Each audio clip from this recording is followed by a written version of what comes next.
ఇలాగ మా అన్నయ్య మీద పడి ముద్దులు పెడతారు ఇలా చేసింది, వీళ్ళు చేసింది. అసలు నా దగ్గర ఉండబాకండి, మీరు ఏంటంటే నాకు మూడు వచ్చేస్తుంది, నేను ఉండలేనని చెప్పానండి. మా చెల్లితో కూడా ఏంటంటే మీరు సిగరెట్ ఉంది కదండి, సిగరెట్ని మామూలుగా ఎవరైనా వెలిగించుకుని నోట్లో పెట్టుకుని అలా పెట్టుకుంటారు. మా చెల్లి చేత మీకు మలద్వారం ఉండేది కదండి, మలద్వారంలో సిగరెట్ పెట్టించుకుంటుందండి మా చెల్లి చేత. ఓ రోజు మా చెల్లి పెడుతుంటే చూశాను నేను. అప్పుడు తన ట్రాన్స్లోకి వెళ్ళింది. అప్పుడు తన ట్రాన్స్లోకి వెళ్ళి అలా తను ఏది చెబితే అది చేస్తుంది. తన వశపరుచుకోవడం ఇదంతా మీరు నమ్ముతున్నారా? అంటే తను ఏదో మందు పెట్టింది నా అమ్మ, నా అన్న, నా విష్ణన్నయ్య, నా చదువు, నా కెరీరు, నా గోలు అని అనుకున్న పిల్ల ఆవిడ పరిచయం అయిన 7 రోజుల్లోనే సడన్గా నాకు మీరెవ్వరు వద్దు, నాకు ఆమె కావాలి అని చెప్పండి అంటే ఎవరైనా సరే మందు పెట్టుకుని పైగా నా ముందే ఇలా ముద్రలు వేస్తూ లేదమ్మా నేనేదో సాధన చేసుకుంటున్నాను, మీరు వాళ్ళ సడన్గా వచ్చేసరికి ఇలా అని మాట మార్చడం, నా మీద అలా గట్టి కేకలేయడం. మీ మీద ప్రయోగించలేదా? ఓన్లీ మీ చెల్లి మీద ప్రయోగించింది అంటారా? మీ అందరూ ఎందుకు మేమందరం దూరంగా ఉండేవాళ్ళం. ఆ పిల్లని ఒకదాన్ని దగ్గరగా ఉంచడం వల్ల ఆమె ఒక ఆడవాళ్ళు అన్నట్టుగా భావించి మేము మా చెల్లిని ఒకదాన్ని దగ్గరగా ఉంచడం. మా అమ్మని ఉంచుదామంటే మీ అమ్మొద్దు, నాకు మీ చెల్లె కావాలి, మీ చెల్లిని దగ్గరగా ఉంచి అన్నారు. అయితే మా చెల్లిని ఇలా ఉంచి వశపరుచుకోవడం జరిగింది. అయితే ఇందులో మొన్నటిదాకా మా చెల్లికి ట్రీట్మెంట్ ఇద్దామన్న టైంలో ట్రీట్మెంట్ ఇద్దామంటే మా అమ్మ కూడా అడ్డుపడుతున్నారు. ఎందుకంటే మా అమ్మకు కూడా కొంచెం డబ్బాస్ చూపించారేమోనని నాకు అనుమానంగా ఉంది.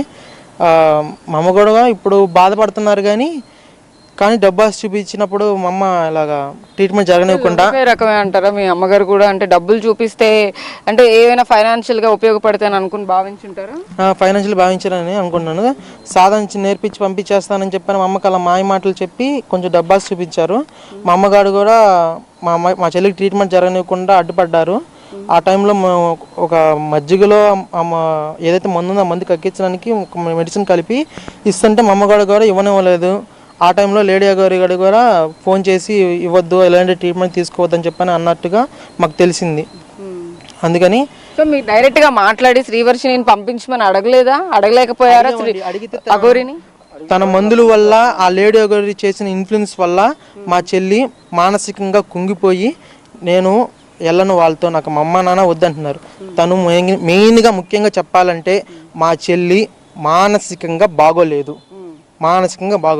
మేము గుంటూరు మానస హాస్పిటల్లో కూడా అపాయింట్మెంట్ తీసుకుంటే హాస్పిటల్ తీసుకెళ్దామన్న టైంలో మా అమ్మగారితో ఇలాగా మీరు తీసుకెళ్ళొద్దు హాస్పిటల్కి అని చెప్పడం జరిగింది.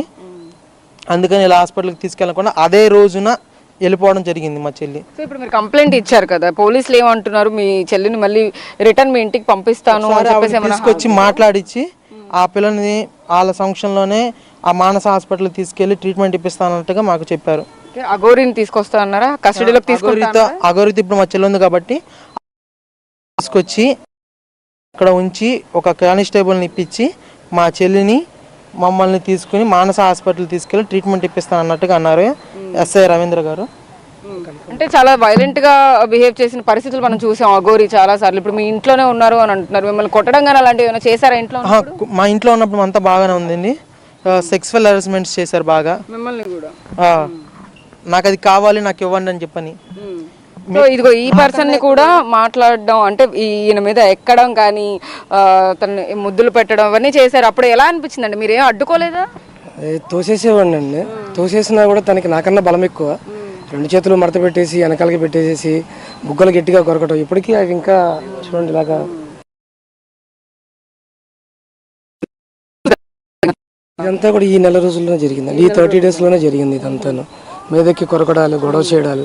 ఆవిడ ఫీమేల్ మేల్ కాదు అసలు.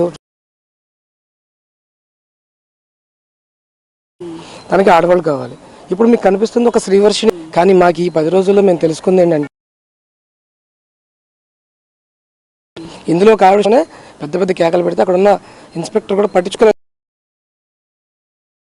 ఇక్కడ నుంచి మేము ఎటువంటి కంప్లైంట్ తీసుకెళ్ళకపోవడం వల్ల అక్కడ ఉన్న అమ్మాయిని కూడా మాట్లాడిచ్చింది కానీ ఏది కూడా రికార్డ్ చేయలేదు వాళ్ళు. అక్కడ ఉన్న ఆడవాళ్ళు కూడా ఆవిడకి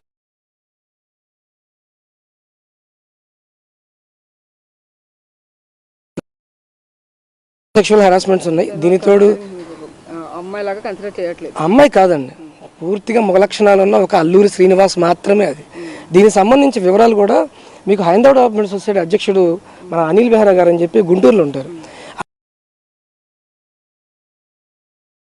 గారి దగ్గరికి వెళ్ళినప్పుడు ఈ లేడియా గురి కూడా అక్కడికి వచ్చింది.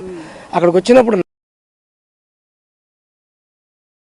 నిద్రపోతున్నాను, అందరూ పడిపోయారు. ఎందుకంటే ఆవిడ చేసే రాద్ధాంతం అట్లా ఉండింది.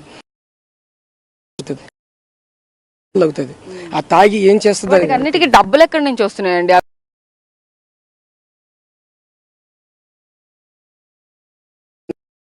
దాదాపు 2 నెలలు ఆవిడ వెనకాల తిరిగాను. ఆ తిరిగినందుకు కూడా నాకు నెలవారీ ఖర్చులు కూడా ఆవిడే ఇచ్చింది. ఎలా వచ్చేవి? అవి నా కళ్ళ ద్వారా నేను చూసింది ఏంటంటే, దీనిలో పొలిటీషియన్స్ టాక్స్ కూడా కొన్ని విన్నాను నేను. పొలిటీషియన్స్ అంటే పేర్లు చెప్పకూడదు, ఆ పొలిటీషియన్స్ పేర్లు కూడా విన్నాను నేను. తర్వాత ఈ ఎవరైతే ధార్మికవేత్తలు ఉంటారు కదా, హిమాలయన్ యోగి అని, తర్వాత ఉన్నారు, ఇంకా చాలామంది ఉన్నారు. ఆవిడ లిస్టులో కొన్ని మెసేజ్లు కూడా నాకు వస్తుంటాయి. అప్పట్లో తెలుగు రాక నా చేత చదివిస్తుండేది. ఇవన్నీ కూడా వాళ్ళ దగ్గర నుంచి ఫండ్స్ వస్తాయి. ఈవిడ పూజల పేరుతో చేసేది, కానీ ఈవిడికి ఏమీ రాదు. ఈవిడకల్లా వచ్చిందల్లా మందులు పెట్టడం, వశీకరణం అనే చిన్న చిన్న కాన్సెప్ట్లు, దిష్టి తీయడాలు ఇవన్నీ చేస్తుంది. ఏమి చేత కాదండి, అది ఓన్లీ జస్ట్ ఒక ట్రాన్స్జెండర్ అనడానికి కూడా లేదండి. మళ్ళీ వాళ్ళని మనకి కించపరిచినట్టు అవుతుంది. ఇది ఒక టైప్ ఆఫ్ జాతి అంతే. ఇది వీళ్ళ వల్ల ఎవరికి లాభం లేదు. పొలిటీషియన్స్ అన్నారు, ఎవరు వెనకాల ఉండి ఇదంతా నడిపిస్తున్నారు అనుకోవచ్చు. ఆవిడకి ఎవరెవరు డబ్బులు సహాయం చేస్తున్నారు అంటే, నేనున్నప్పుడు ఒకే ఒక ఫోన్ కాల్ అయితే వినటం జరిగిందండి. ఆ టైంలో మమ్మల్ని పక్కకి దూరంగా కూర్చొని ఉన్నాం మేము. ఆ టైంలో ఆవిడ చెప్పింది ఏంటంటే, ఫామ్ హౌస్ అనే పదం వాడింది. కేసీఆర్ పిఏ అని చెప్పింది. అది నేను నమ్మాలో నమ్మకూడదు ఇప్పటికీ నాకు తెలియదు. కేసీఆర్ పిఏ మాట్లాడుతున్నాడు, నీకు ఎంత కావాలో చెప్పు, సంథింగ్ అక్కడికి రా, ఫామ్ హౌస్కి రా, ఏదో పూజ చేయాలి ఏదైనా.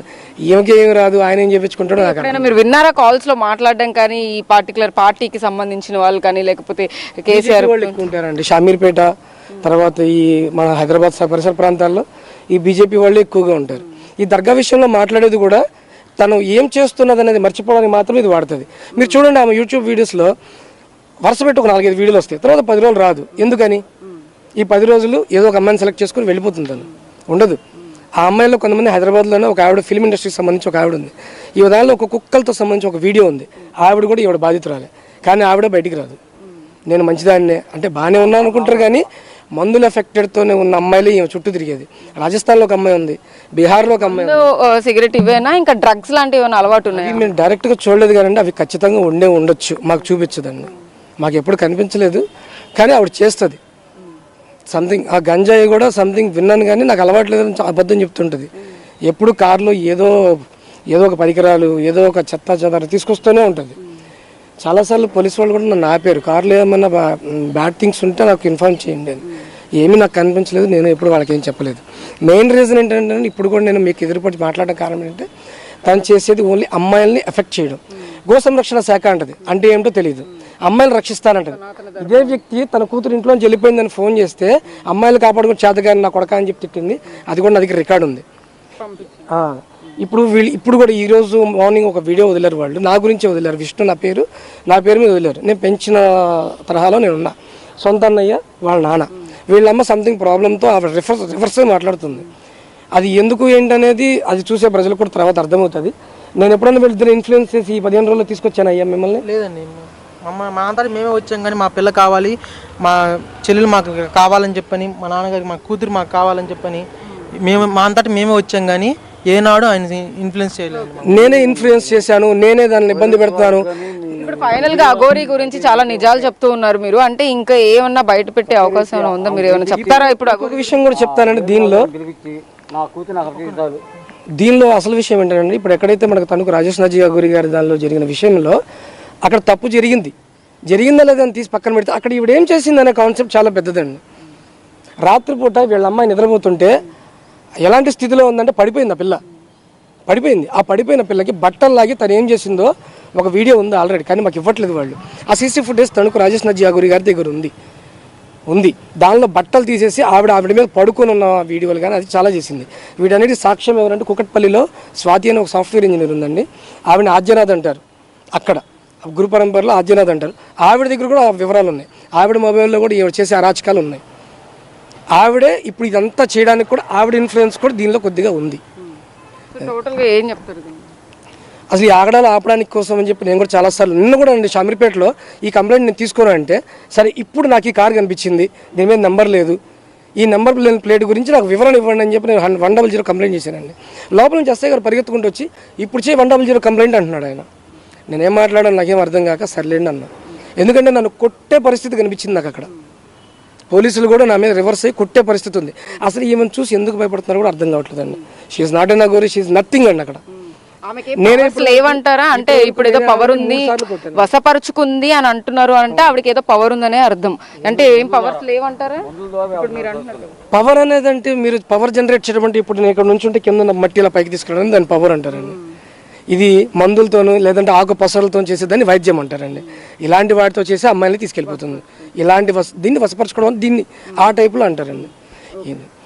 సో అయితే ఇది పరిస్థితి మొత్తం మీద ఏదైతే అఘోరి మీద వస్తున్న ఆరోపణలు కానీ ఇటువైపు కంప్లైంట్స్ కానీ మొత్తం కూడా మనం గమనిస్తే కనుక ఇటు అమ్మాయిలందరినీ కూడా వశపరుచుకునే క్రమంలో అయితే కనుక వాళ్ళకి ఏవో పసర మందులు పెడుతోందని, ఇటువైపు అబ్బాయిల్ని కూడా హెరాస్మెంట్ చేస్తోంది. అది కూడా సెక్షువల్ హెరాస్మెంట్ చేస్తోంది. ఒక రోజు రాత్రి నాతో ఉండమని చెప్పి వీళ్ళని డైరెక్ట్గా అడిగారు అని చెప్పి కూడా ఇటు శ్రీ వైష్ణవి వాళ్ళ అన్నయ్య కానీ ఇటు వాళ్ళ తండ్రి కానీ ఇటు ఎవరైతే విష్ణు ఉన్నారో వాళ్ళు కూడా మాట్లాడుతున్న పరిస్థితి అయితే ఉంది. హైదరాబాద్లో కంప్లైంట్ చేశారు, ఇక్కడ మంగళగిరిలో కూడా ఘోరీ మీద కంప్లైంట్ చేసిన పరిస్థితి అయితే ఉంది. దీని మీద మరింత దర్యాప్తు చేసిన తర్వాత అయితే కనుక మరిన్ని వివరాలు తెలిసే అవకాశం అయితే కనబడుతోంది.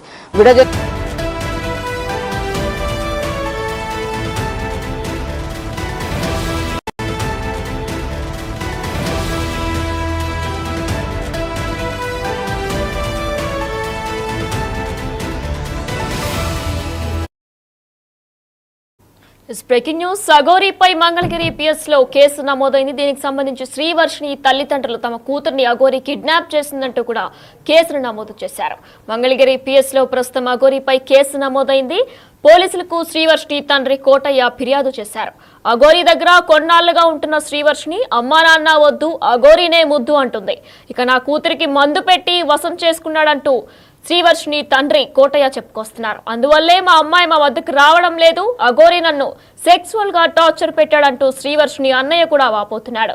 ఒకరోజు మందు కాండంలో తీసుకురమ్మని బలవంతం చేశాడంటూ శ్రీవర్షిని అన్నయ్య చెప్పుకొస్తున్నారు.